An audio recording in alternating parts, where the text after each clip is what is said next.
Welcome to the Future of Work podcast, brought to you by Mana. We're on a mission to help you prepare for, embrace, and navigate the inevitable changes happening in the world of work. We'll be deep diving into thought-provoking conversations with industry leaders, experts, and visionaries. We'll explore how artificial intelligence, automation, and other cutting-edge technologies such as the blockchain are revolutionizing the way we work, learn, and live. So, if you're curious about the future, passionate about innovation, and eager to learn, let us help you redefine success in a world where the only constant is change. Let's build the future of work together. Welcome on to Searching for Mana. Hi, Lloyd. Great to have you on the show. Carsten Lebtig is one of the co-founders with WorkMotion. Really excited to have Carsten on the series that we're running on the future of work. Prominent player across the European ecosystem. Really impressive scale up. Just coming through Series B. I won't go into the metrics. I prefer to ask you around that, Carsten, because you'll do it more justice. If you could just start us off for anyone in the audience who might not be familiar with WorkMotion and who you are within WorkMotion and what your role is, please. Yeah, sure. Thanks, Lloyd, for having me on the show. It's a pleasure being here. So yeah, I'm Carsten. I'm one of the three co-founders of WorkMotion. It's actually not my first company. I've started successfully two companies before that and sold both of those. But WorkMotion is by far the biggest company that I've been building. It's been a hell of a ride over the last 3 years. And my role is the role of CEO.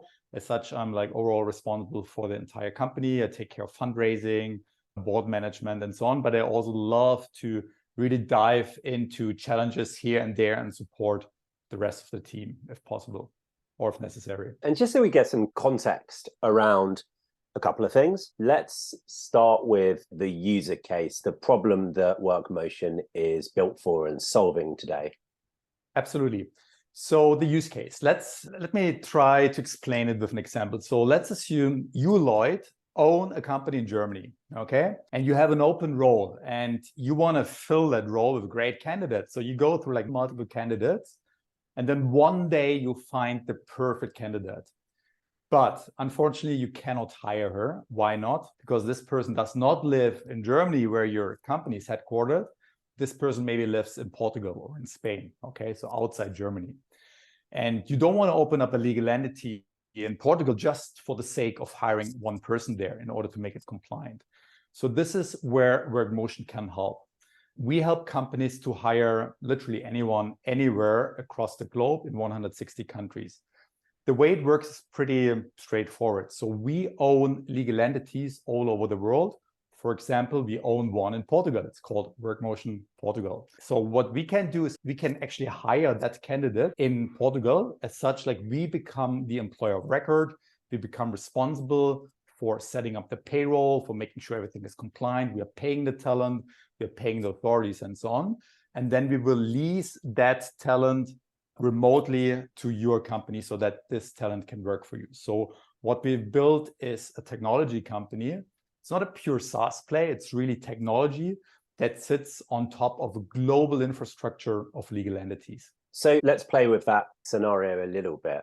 We're going to call the candidate a purple squirrel. Purple squirrel, okay. which is known by some people in the talent attraction world as a candidate that a customer is asking for that does not exist. Okay. Incredibly rare. And this is a really good example because skill set wise, and it sounds like sync to opportunity, this candidate and business want to get together and want to work with each other. But there's a technical policy challenge. And so WorkMotion come in and solve that, which is why this is such a huge opportunity. There's a number of players in this space at the moment, and it's a huge market, so that's healthy. I'd really like to understand some differentiation, and I think we could use this example for that. That individual could be in different territories, and then there would be different challenges to being able to do this, I assume. So I'd love you to talk to, and then I'll list some other things. Let's go through it sequentially. You said 180 different territories or similar to that. Each of them just your tech rolling out, getting in play, taking the costs on, setting up the entity, and then you can provide a broader region? Or actually are some way more challenging and some you just wouldn't even go and dare to set up in out of interest? A very interesting question. So in fact, our category, so what we call, and the name for this, employer record services, so that's not a new category. We didn't invent it, right? So it's a category that exists for over a decade, maybe 15 years ago. And there were predominantly US headquartered companies that did offer services like our services to US headquartered companies that wanted to expand in other countries. But in those early days, this was pretty much, you needed the legal entities, of course, but then doing like an compliant employment contract, the life cycle management, PTO, expenses, and so on. There was a lot of professional services around that those companies needed to provide. When we came into contact with this opportunity, this was exactly 3 years ago. So we are one of the newest players to that category. And we wanted to really build that company fast. So in the very early days, in order to be able to hire across 160 countries, our sort of like secret recipe was to partner up with local EOR providers in every single jurisdiction. So the first version of our product was actually third parties that we aggregated under the umbrella of WorkMotion. This enabled us essentially from day one to hire anywhere on behalf of our clients. What we then saw over time was that our clients, which are predominantly from a few selected countries in Europe, so Germany, the Nordics, UK, Ireland, France, Benelux, that's only the countries that we serve or where we go after clients, that companies headquartered in those countries tend to hire also very concentrated. So we did not hire for them across 160 countries. We saw that some countries really stuck out. And for example, give you a great example is like our number one country where we hire is actually Spain, right? So why Spain? It's quite interesting to understand because Spain, interesting, it's geographically and also we could say like Central Europe, right? So it's the same time zone, which is very important for our clients. But in Spain, there's also like a very high unemployment rate with like highly skilled people, over 20%. So there are skilled people, skilled labor. At the same time, in countries like in Germany, we are like, our employees are looking for skilled labor. So it was natural to break down those artificial barriers called country borders and make it incredibly easy to hire in Spain. But we did it with a partner first. And once we saw, hey, we like Spain is now our number one and UK was our number two, and then India and Poland and so on. So some countries really stuck out. So over time, we started to replace those partners that we had in those countries and replace them with our own legal entities. So fast forward, today we run a hybrid delivery model. So we own 30 legal entities and they give us, I would say, coverage of about 90%. So 90 out of 100 onboardings or hirings are already in a WorkMotion owned legal entity. Yeah, amazing. Okay. I love that strategy. Carsten, just to dig one more layer into this, and then I want to talk about some scale and metrics of the company in this exciting 3 years, because it's pretty wild. The purple squirrel in the scenario you've just spoken about is domiciled in Spain, and we're in Germany. And so your entity allows us to, through your entity, engage them into employment technically through you and partnered with us. That's massive. Can stay focused on that forevermore.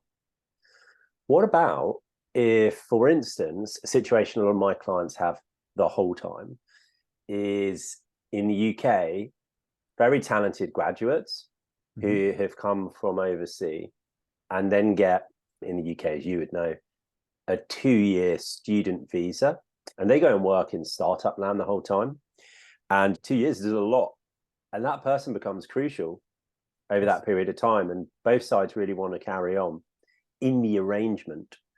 But for startups to go to the cost, the expense, the time, and sometimes actually even just the criteria to have the purple squirrel remain in the UK to work for them is not possible through the formal, archaic visa routes.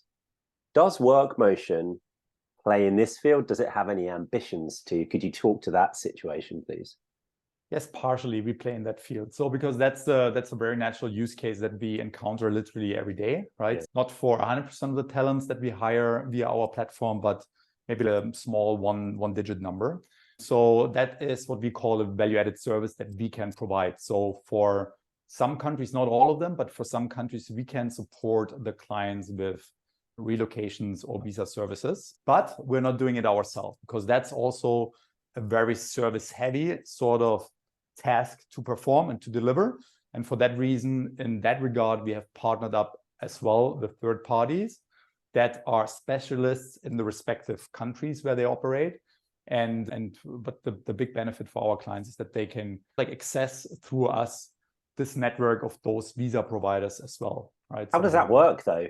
Just really brief. I don't want to on this technical, I don't want to bore the audience of this one, but just in brief, people will be interested because they might be in that situation. How does that technically work? The providers that you're partnered with, what are they doing so that person can stay? So I'm not that deep in the details there. Now I would have to ask someone from my team who's building the infrastructure. So it depends obviously by country, but typically a visa process is triggered by a lot of documents and data that needs to be gathered. And this is where we can already support with technology that we are building. So we are taking some of the process at the very beginning and essentially automate the hell out of it by building a nice UI, UX, right? And gather this data. So this already saves a lot of headache to our clients because they don't need to know do we need a passport? Do we need a master studies certificate or whatever is needed in the respective country for the respective job. We or our partners know that, and then we build technology around that. So that's the first step. So we gather all of the data, but then essentially we hand this case over to those partners and they do their magic. And I think it varies a little bit by country, right? So some countries, for example, if you think about Estonia and so on, countries that are digitally more advanced than other countries, I'm sure that many other process steps already automated or half automated. But then in other countries, you might need a person that goes to an office or to an immigration person and sits there and signs some documents and so on. So that's what the third parties are for.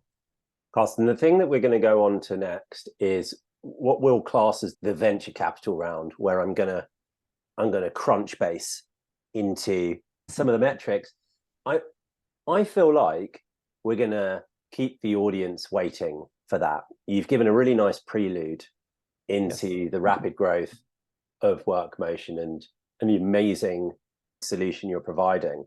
Let's introduce the audience to you. I don't want to do a CV walkthrough. You're obviously a recurring entrepreneur, and I think the metrics will tell the story later.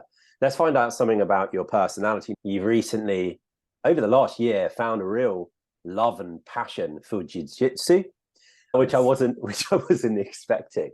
So I'm really curious to dig into and see what we might be able to find out about you from that. So how I got into this, sports has been an important part to my entire life, right? But then life happens, and then company building happens, and then family happens. So in fact, I'm 44 now. I'm dad of 2 beautiful kids. And for me, it was challenging to keep up with any sport that I tried out. So about a year ago, I was looking for a new stimulation, and I knew already obviously what Brazilian Jiu-Jitsu was or is, but I was a little bit afraid of just going to the local gym and start training because again, I'm a little bit older, right? I'm a dad and I don't want to get smashed in my first class.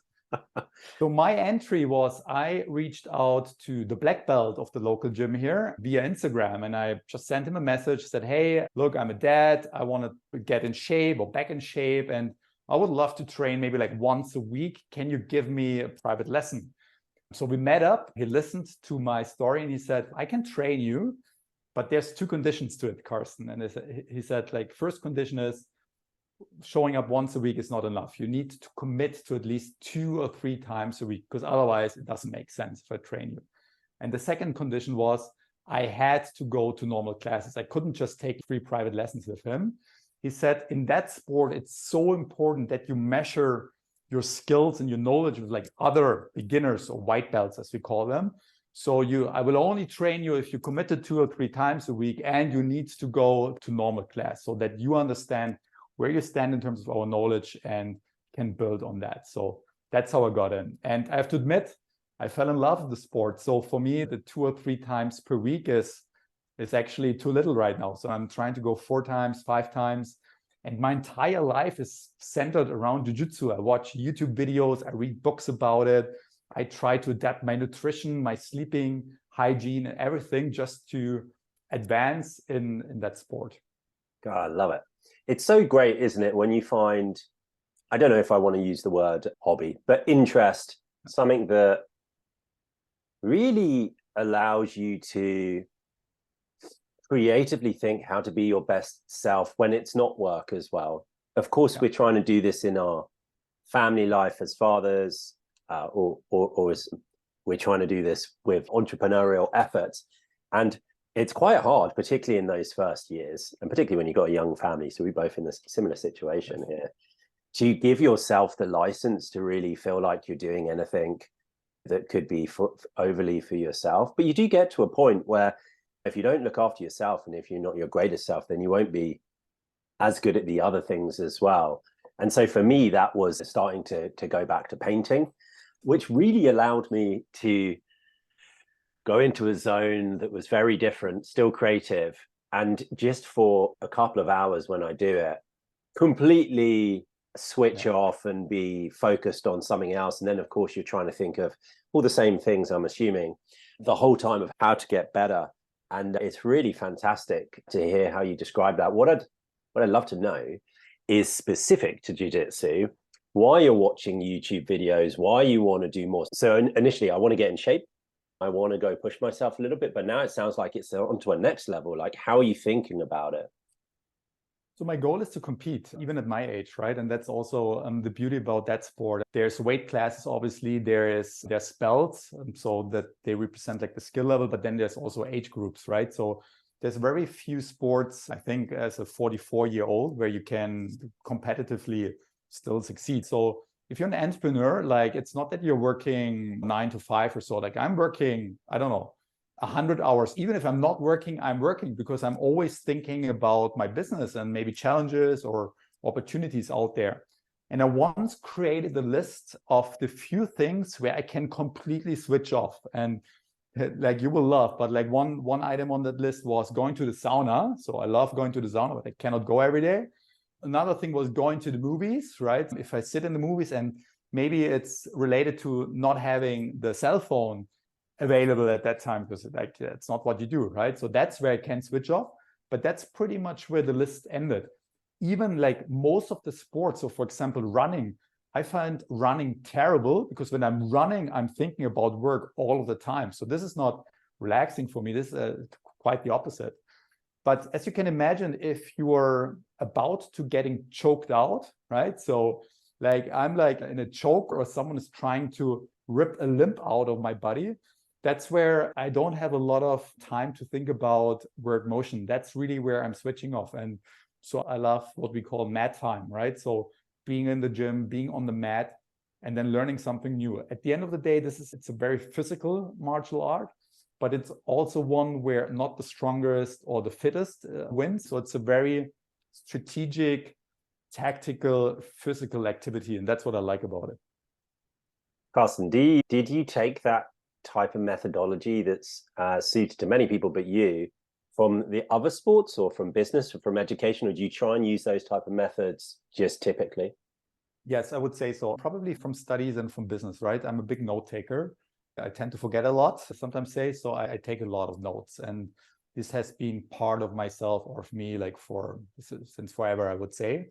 And it helps me, right? And sometimes just the fact of note taking already improves the memory effect, right? Or analyzing and trying to take the notes in a very structured way. This also helps you.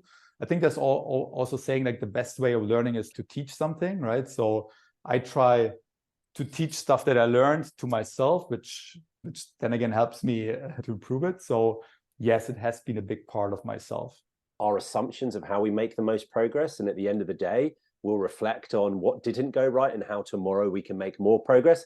And so, like, in business, that's probably quite obvious to most people to do, but not everybody then goes and applies it to like their fine art or their jiu-jitsu. Yeah.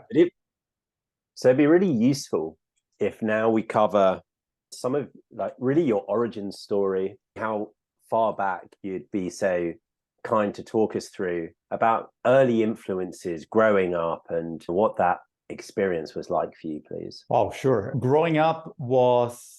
I grew up in a very humble background, I would say. My dad was a normal employee at a big company. My mom didn't work because she wanted to take care of me. And I'm the only child, right? Still great parents. I went to undergrad. And I think one story that describes a little bit like how I think and what I like, the person who I am is when I tried to get an internship, actually. So part of my undergrad was that we had to do a 6-month full-time internship. And most of my friends' dads were like high-level executives, CEOs at big companies and so on. So obviously, they helped their kids to acquire an amazing internship. So I didn't have this background. So this opportunity was not existing for me. Back then, the company that I dreamt about working for is Porsche, so the sports car manufacturer. So I'm from southern Germany, from close to Stuttgart, where the headquarters is. So I applied for that internship and unfortunately I didn't get it, right? So I didn't have the CV, I didn't have the connections, so I didn't get this internship. So I had to become a little bit more creative. And what I did is I reflected a little bit, like, how do I get now into, because I really wanted to go into that company. I applied for other companies, but my plan A, so to speak, was Porsche. What I did is I bought one single stock at the stock exchange. So I took all of my money together. And the stock was over 1,000 euros even back then. So it was quite pricey stock. I was only able to buy one. And with that stock, as a shareholder, you can attend the annual general meeting. So I actually bought the stock like, I don't know, a week before. And I drove to this annual general meeting where they rent like a big arena. There's like thousands of shareholders. There's like media, TV, and so on. And then typically there's an hour or so where the management presents the trajectory of the company, the financials, and so on. And then there is on the agenda, like the opportunity as a shareholder to ask questions to the management. And typically that's done by analysts, by hedge funds, and so on, so by professionals. But I was just a kid back then. I was like 21 years old. And I raised my hand, right? And then everybody was around me like, who's this kid? And I walked to the stage. My heart was pounding like crazy, I can tell you. But then for about 10 minutes, I packaged many of the questions that I had about the company and the brand. Specifically, I packaged this in like a nice story into a nice presentation. And I felt like in a tunnel. After I was like finished, they answered the questions. I drove home. And then interestingly, a couple of days later, I received a phone call from a number that I didn't know. And it was the CEO's office. And they somehow figured out who I was, because when I raised my hand, like I had to sign up for the speaking slot. And they reached out to me and they wanted to get to know me. So they invited me to the CEO office, the C-level there. And they were like, why the hell did you do that? So why did you step up there? There was like TV and media and thousands of shareholders. And I said, I love the brand and this is important. And I was just curious about a couple of things. So long story short, they asked me, okay, do you want to work for us? And I said, yeah, I would love to, but guess what? I'm still a student. So can we start with an internship, please? And this is how I got my internship. And I think for me, the big learning was back then, even whatever the background is, doesn't really matter. If you have a goal, you will figure out a way if you're creative enough to get to whatever your goal is. Yeah, and then I went back, finished the internship, finished my studies, and then started with my career. Was that a good investment then? Oh my God, I'm not sure. For sure it was a good investment. Financially, I don't remember that. I think probably I sold the stock right after, because I was literally broke all of the time during my undergrad. I had to work every single summer in like a factory while my friends were like traveling. I had to make some money, but like I didn't buy it for financial purpose. So it served what it was supposed to do for me. Warren Buffett says that his greatest investment was an amount back then, probably tens of pounds, equivalent of hundreds now, for a course about public speaking that he attended. Because without that, he doesn't feel that his career would have been able to be as successful? Yeah. So I think I made another move that was unexpected by most of my friends and most of my family. I actually emigrated to Mexico. During my studies, during my undergrad, I was very fortunate to have one exchange semester in Mexico. And this also changed a little bit my life, I would say. Like, I was exposed to a culture that is very different from the German culture. Like in Germany, like everyone is punctual, straight to the point, and so on. And then I'm there in Mexico studying, and I'm learning salsa, make friends, start speak Spanish, and so on. And this, I really loved being there. So when I had to go back to Germany and finish my studies, for me, it became clearer and clearer. Hey, life is short. I want to be where I felt really happy. And this was in Mexico during this exchange semester. So I moved back to Mexico right after undergrad, and I started to work for a small, very small product consulting firm there. So very unusual move, not just the country, but also like I didn't work for like a Porsche or BMW or like all of the companies that back then were like the place to go for most of my friends. I worked for a company that nobody knew. But for me, it was way more important to be in the country that I loved back then, and not that much like the company that I worked for. So this is where I started my career. I lived close to 4 years in Mexico, in Monterrey, which is a very economically strong city in the northern part of Mexico. And then I moved to Mexico City, where I started in consulting. And then consulting again, big life changer. I worked at McKinsey, and at McKinsey, after the first 2 years, they will ask you to go back. Either Germany, typically people then do a PhD, which was not at all interesting for me. I didn't want to spend 2 years in the library writing a huge paper. So for me, the other option was to do my master, and I decided to go to the US and do my master there. So I think one step led to another. When I went into the MBA, actually, this was quite interesting. My dream was to go back to McKinsey, become a partner, right? But then the MBA itself changed me quite a lot. I had a lot of exposure to like many successful entrepreneurs that came every day to school and told their stories, and it was inspiring. So the last thing I wanted to do after graduation was to go back to McKinsey. But fortunately or unfortunately, they had paid for my tuition. So I had a commitment to go back to McKinsey. Otherwise, I would have been like in very big debt, in fact. But I made another smart move. So I didn't go back to McKinsey Mexico, where the commitment was 3 years. I asked for a transfer to the German office, where the commitment was only 1 year. And then I was literally counting down the days. And once the year was over, I resigned and I became an entrepreneur. And that's 12 years ago now. Amazing. And that's the thing, is it'd be easy to jump onto the news or Crunchbase and look at the last 3 years. And we're going to go through the numbers in a second. And they're pretty big and exciting. You get to work on so many different projects that you given to us. We'd have to do another show to go through all your entrepreneurial efforts. Let's go into VC round of WorkMotion. So today, you are how many people? How much have you raised? If you could give us anything to do with the things that VCs love, and you will by now love or hate, ARR. Just go through some Crunchbase stats for us, please, Carsten.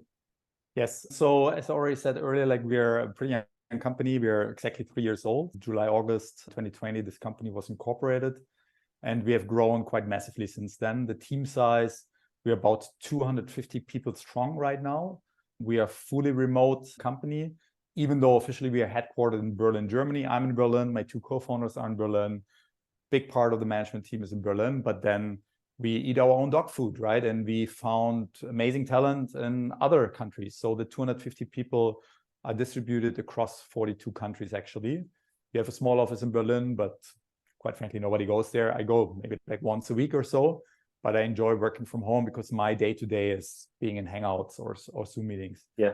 So we raised about $70 million across multiple rounds. The last round, as you said, was Series B actually last summer. So a little bit over 12 months ago.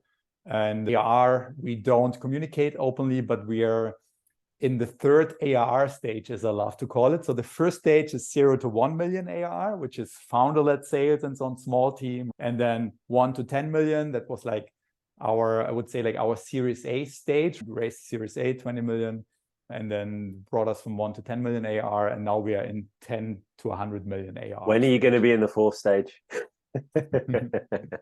It depends a bit on the market. The market is a little bit softer nowadays. What we saw happening after the last summer was that like big tech layoffs, right? I think it's not by now even official that there's a recession going on in Europe or in some countries of Europe. So demand is a little bit softer, but we are very confident that the massive size of the problem that we are solving, which is the shortage of talent in Europe, that's not a few thousand talents that we can potentially hire. It's a few million talents that we can potentially hire. And if you like for us, if you would have roughly 100,000 talents under management, so hired on behalf of our clients, we would be at 1 billion ARR. And that sounds crazy, but it's absolutely doable, right? Yeah. So it's the opportunity is really massive. Yeah, it is absolutely massive, which is why it's so exciting. And there are so many quality platforms within the space, why venture is behind it so aggressively. Is one or two companies going to win this? Is this a model where really you end up having a brand that is the go-to, zero sum? Or do you see the market having multiple incumbents? You obviously are putting a lot of thought into this, which would dictate how aggressive your growth strategy needs to be. So Carsten, guys, is the CEO and the co-founder. The subtitle is growth. So this is the man to answer this. What do you think? Yeah, I think this is not a winner takes it all market, right? It's a category that quite frankly attracted a lot of venture capital over the last 3 years, literally, since we started. We were even like late to the party, I would say. So some of our competitors, and the industry is 15 years old, but like the big companies that attracted a lot of venture capital in the hundreds of millions of US dollars, like they all popped up 4 or 5 years ago, right? 2018, 19, 20. So we popped up at 2020. So there is a lot of funding that went into the industry, which also improved the industry a lot. There's a lot of innovation. Pricing came down, made the service you're offering way more accessible to many more clients. But I don't think that there will a final winner to that. I do think that geography matters quite a lot. And what we build, for example, that's one of the biggest things where we differ from all of our competitors. We're the only player that exclusively focuses on Europe, right? So we are born and raised in the heart of Europe and Germany. Like compliance is deep in our DNA. And we serve clients headquartered in a few countries, the DACH regions of Germany, Austria, Switzerland, Nordics, UK, Ireland, France, Benelux. That's the only countries that we go after clients. And companies typically headquartered in those countries, they care a lot about compliance as well. If you look at our product offering, it's a very European offering, I would say. Of course, we offer employer record services like everybody else. But if you then look below the hood, so we call this, for example, a country robustness. So let's go back to the Spain example that we had early on. So it's not enough to just open up a legal entity in Spain and find a payroll provider. Nowadays, you need to have so much more in order to offer UR services in Spain. You need like time tracking. You need to like certain benefits like business travel, for example, per diems and so on. So we are really heavily investing in the depth and the robustness of our offering in those countries. And this is hard to realize if you look from the bird's view, but once you start working with us, it becomes very obvious. Yeah. Without going where I'd love to, but again, it could be another show, the real technical side of this. Let's keep this strategic. Some of the things that I just imagine we're all interested in. You're in that type of zone that there's a very famous SoftBank deck, which is the Unicorn Valley of Death. Not that you guys are in it, but it's around Series B, which is where this type of amazing traction and opportunity can be acquired. You start becoming interesting to bigger platforms. Because after this, it starts to get priced out of really obvious acquisition zones. So then you're really set in motion to, we need to hit those big numbers, right? We need to go to the fourth and then the fifth zone of what our ARR is for this opportunity to be realized. So I'm sure that you've started having probably approaches. Be interested if you're completely, as most people would say they are, closed off to that. Also, it's the zone where you start acquiring as well. You have raised the type of capital that you can if it's strategically what you want to do. And some people will grow from acquisition and some will grow from organically and some will have a combination, of course. Love to hear this strategy of, all right, not winner takes all, but let's be clear, you guys need to really go take huge market share. And you're clearly going at this aggressively, having come a couple of years behind some of the other incumbents, as you say, or other startups. What are you doing with that approach? Yes, I think you're absolutely on spot. So I think we are at the brink of a new sort of like evolutionary step to our category. Before I dive into this, let's maybe go back. So I said the industry is like 15 years old, like the original companies, the incumbents were more like professional services companies, right? Then about 5-6 years ago, like the next cohort of technology first companies popped up, like really taking what used to be like a lot of manual processes and literally automate the hell out of those processes and build like beautiful technology around that. And then this cohort attracted a lot of venture capital, as we already elaborated in. And now I think so this is basically the last 3 or 4 years. And now I think we're at the brink of something completely new. I could see 2 directions where this is going. So one is obviously consolidation, as what you already laid out, right? That's clear. There are, even though it's not a winner takes it all market, there is dozens and dozens of smaller and bigger companies out there. So I think we will see some consolidation in our industry. I feel a little bit that nowadays, most of us are still very funded very well, and we have still enough runway, probably until 2024 or even longer. But once the first companies run out of runway, which means running out of cash, and then depending on the appetite of VCs, right, it then could happen that we will see a wave of consolidation. So I think that's one theme that we will see. I think strategically, what's way more interesting is that I do believe that EOR companies like us will merge together with bigger workforce management platforms, right? And I'm not talking about the Workdays or SAP SuccessFactors of the world, because they are so big, right? I'm talking more like the newer generation, like the Ripplings and for example, in Europe, the Personio and so on. So we, in fact, already saw back in October last year that Rippling was launching an EOR offering as well, natively integrated into their product. So most of those HCM platforms already have integrated via their marketplaces, players like us or our competitors. But this means that still the end user, the clients, have 2 dashboards. They have like their HCM system and then they have their EOR system. And I think eventually this has to move together, right? So that companies can manage both their local employees and their international employees out of a single interface. So I think we saw the first steps of Rippling doing that. We have seen this now a couple of weeks ago with Gusto in the US. And I think that most other modern HCM platforms will like offer a natively integrated EOR solution as well. So the big question is, are they willing to invest heavily to build out the capabilities and the infrastructure themselves? I don't think so, because it's very capital intensive. So I do see them either white labeling services like ours, right? And that's something that could be interesting for us, or essentially acquiring companies like WorkMotion or some of our competitors. Yeah, this is what's very exciting for me, having the Future of Work series, because pretty much every company you've just listed, I'm getting to really dig into and understand. So I'll be the guy who brokers this. Just put your requests in, everybody, do some matchmaking. And like with your jiu-jitsu, I'm watching YouTube videos of this guy talking the whole time. And really the thread through everything he's talking about is culture. He really genuinely just inspires me as one of the humans on the planet who understands the psychology of teams, organizations, how culture affects that.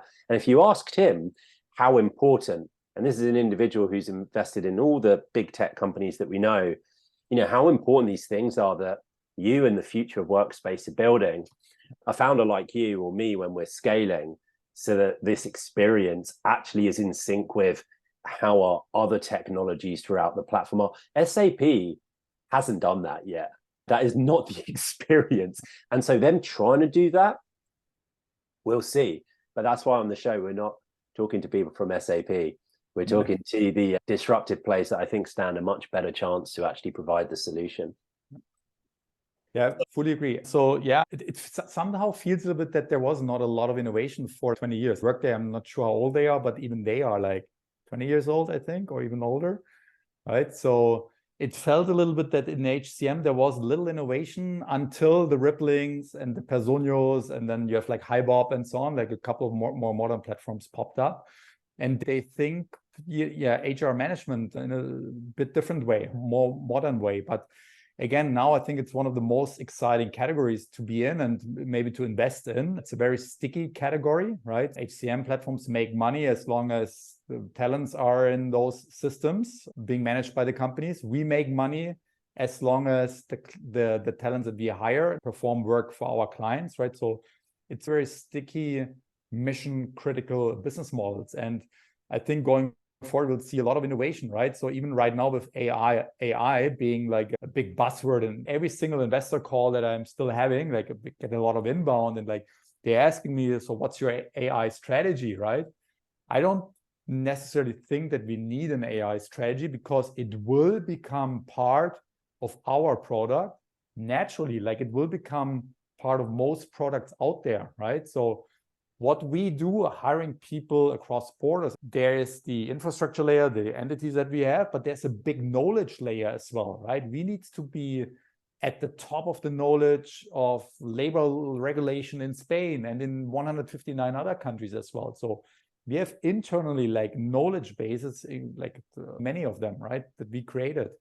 And how do we make this knowledge accessible to our clients and to their talents, right? Today, they send a ticket to us, it ends up in Salesforce, and then someone from my team like looks up the respective article in our knowledge base and then sends it. But you can tap into ChatGPT like functionality where you create a more natural, communicative sort of kind of discussion, right, of a bot that taps into this knowledge base. Like it's already changing. So I think the professional services part of our business is also, this is like being innovated as we speak, and we will see a lot of improvement. ChatGPT feels like just like 6 months old, right? I think it popped up in October, November last year or so.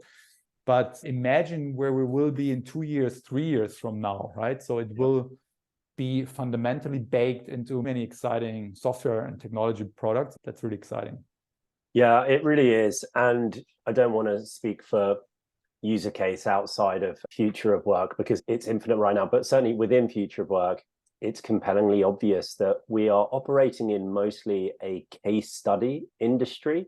Mm-hmm. I think a lot of the knowledge is stuff that may well be accessible if you have the time and you have the access previously. So we built decision science teams within organizations just for their own internal communication, similar to what you've just been talking about. If you think about some financial technology organizations, let's say they're managing their wealth, then a lot of that is where the user case for AI coupled with the right type of individual can just be done seamlessly quicker. And you couldn't do that 5 years ago unless you really had the resources to build that type of model. Whereas as you're saying with your type of solution right now, God, it really just accelerates it. Yeah, it's a really big trend there. But I like the way that you're putting it. That doesn't suddenly make you guys an AI company. It's just obvious that AI is going to be so useful for that function within your business. So we're going to cover the MANA round and then just finish on any kind of future trend that you might want to talk to. Just to preset the MANA round for anybody who doesn't know, MANA can be thought of as your superpower and your magic. In gaming, the mana is not the kind of power or life you've had, but it's the particular skill that you might have. And we'll come on to what yours is at the end of the round. Just to start with, if you had a publication of your choice, whichever one is dearest to you. At 19, it sounds like it would have been the Porsche magazine, but maybe now it's the Jiu-Jitsu one, or it's Forbes, or whatever it might be. You get to put whatever message it is that you want to put on that front cover. What is it? Oh my God. Okay. I have to reflect if that could be a personal message or one about the company. I think I would rather prefer it to be on the company. So for me, WorkMotion is so much bigger than myself. So it definitely would have to be like something about WorkMotion. So maybe it's what's the hottest IPO in Europe in 2026 or so. That could be the story. We need that. Actually, I was thinking you're a brave company and a brave man just sticking to Europe for that one reason. That's the temptation to go to America, isn't it? But this podcast is in partnership with the London Stock Exchange. And we're hoping that entrepreneurs like you can really take businesses to the type of growth phase that have really for the last decade just been an American. So yes, boom, let's make that happen. At the moment, what's keeping you up at night? It's keeping me up at night. Quite frankly, not that much. I think one technique that I do is early in my career, I used also to have like really sleepless nights where I was like circling around challenges, professional challenges, and so on. I think what I learned is every single challenge will be solved eventually, right? Now I have a big team as well at WorkMotion. We have incredibly smart, talented, motivated people. And oftentimes when I used to think I'm the only person that can solve this challenge, like it's not true. There's many others that can do that. But one technique, for example, that I apply is that if I have a challenge going through my mind, so yeah, in fact, there's not much keeping me up in the night. That's a really good technique. I like that because then that switches the mind off at that point and you've got confidence in the routine of the morning, which brings us on to the next question, which is there a typical way that you go through your morning and set yourself up for the type of balance and success that if you don't have it, the weight that can be on someone like your shoulders is immense?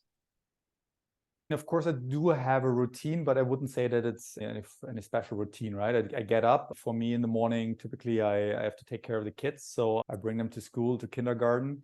Before that, obviously, I shower. I think one thing that I've been doing for over a decade now, even before it became cool, is cold showers, right? There's not a single day, I would say, over the last 10 or 15 years that I didn't shower freezingly cold at the end of the shower. So not the entire shower process, but maybe the last 30 seconds or so. And this is my routine. And it helps me to feel energized, to feel fresh. And then the day starts.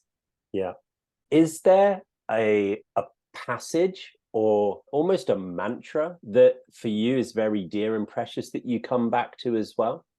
A mantra. Yeah, I would say that typically I tend to stay positive. I would say I'm absolutely an optimist, and this is very important to me. I used to love the never stop playing. I don't know if I caught it up somewhere or if I just invented it myself, but to remain a little bit playful. And at the end of the day, life is short. Don't worry too much and never stop playing. So it's for me, maybe the terminology of a game. In the game, you want to perform, you want to maybe win and so on. Yeah. But at the end of the day, it's a game and you're supposed to have fun and so on and not get hurt maybe. Yeah. I like that quite a lot. Never stop playing. Like that. Is there a book that you would like to recommend to the audience that you've recently read and really love, or just one that is one of your all-time favorites? Yes, I can actually show it because it's here. And I was not prepared for this question, but it's this book. Nobody knows about it. It's called W Profit. I don't know how I found this book. It was written probably 3 decades ago. I know that some of the biggest private equity firms in the world use it. And it's a book about how to turn around a company and how to manage a company properly. And it just has a couple of really strong positions. And that's the book. And I have it multiple times here because this is the only book that I gift to other people if I see a fit there. So I can highly recommend W Profits in 6 months or less by Bob Fiver. Unbelievable. Love it. Keep doing that. In the Mana round, I also like to ask you a couple of future of work questions. What describes to you what the future of work is? Yes.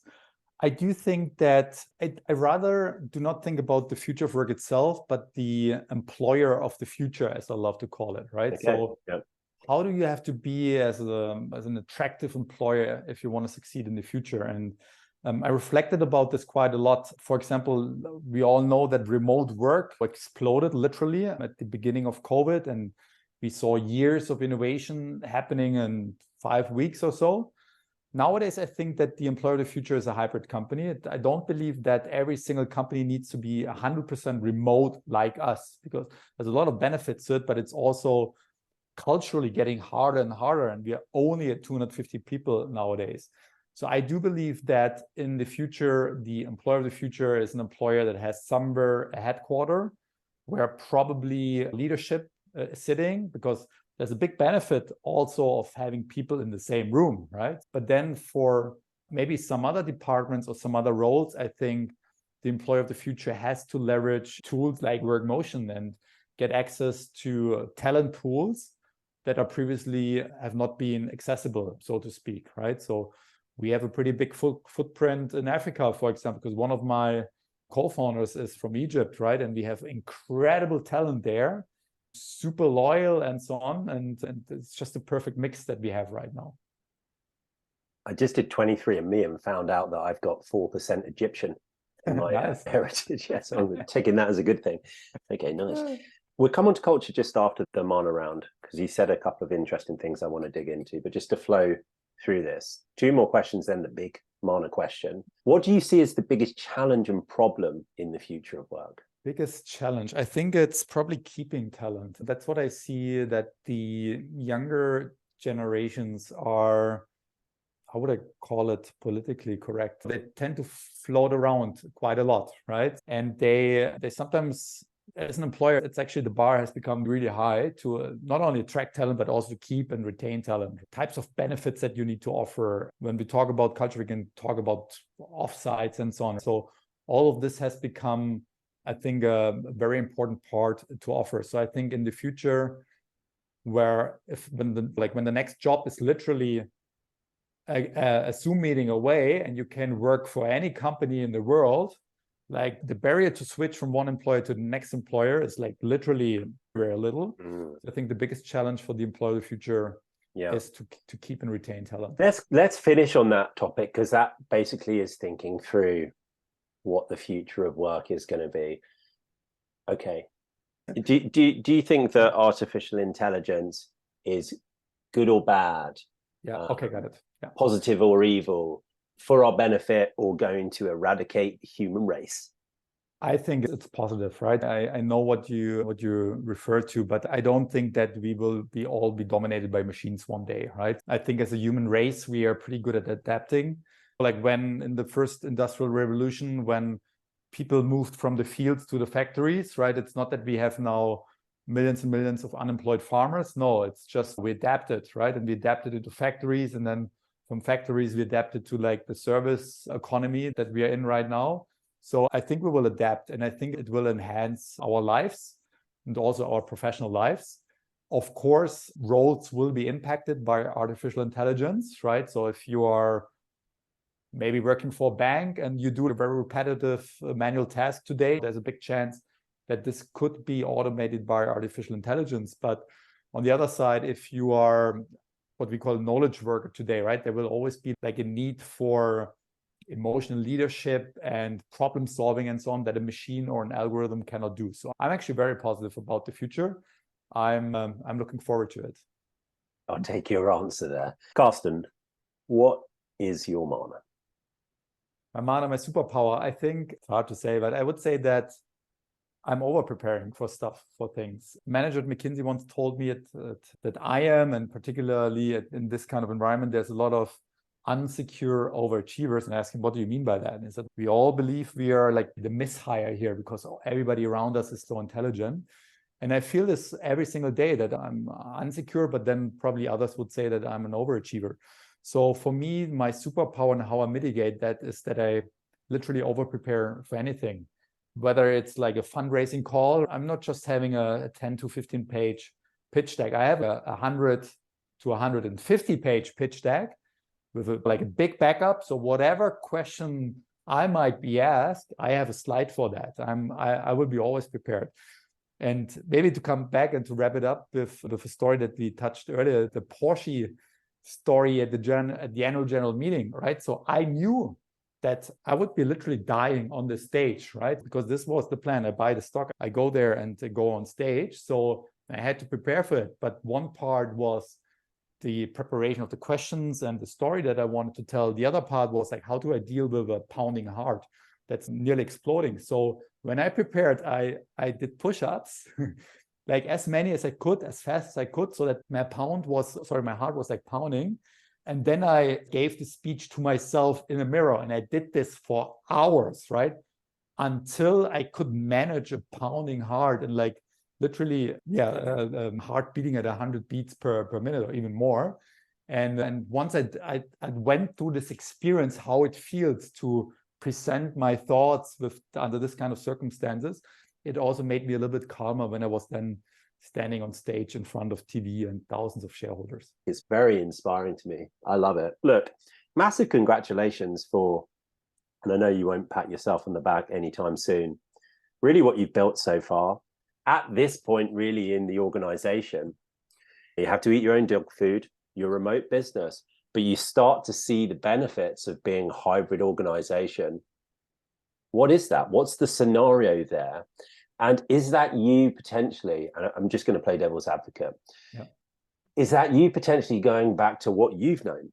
I think culture is a big topic. It's a challenge right now at 250 people strong, being fully remote. It's everybody knows me in the company because I'm the CEO, right? So I show up every 2 weeks in the all hands meeting and everybody knows me, and probably also that I'm married and I have kids and so on.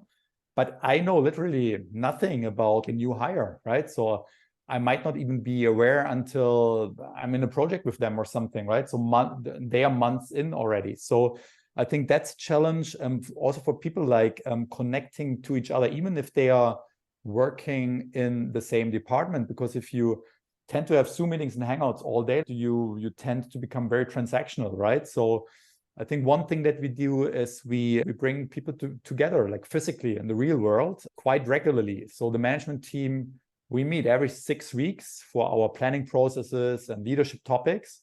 We are like 12 people in the senior management team, and this being for 2 or 3 days physically together. It's an offsite, right? We sleep together in a hotel or somewhere. So this is really important, but also for the rest of the team. We organize offsites where we bring 100 people to Greece or to Barcelona, of course, to educate them and to give them coaching, but also like this social component of just having a beer at the end of the day, or going out in a club and seeing the others, how they party and how they dance and so on. This opens an entire new picture of people. And this is quite important. So we're investing in this quite heavily nowadays. I do feel like running an organization like yours moving forward, of course you're going to need offsites. Of course you're going to need better than Zoom technology to engage your team. And I think that's what the future work has got. It's got to bring things that just haven't existed. So we start getting the UX and the UI right of what practically and fundamentally is needed in the attraction of talent and onboarding and retention. Yeah. But then I think some of these things that have been very niche products around benefits.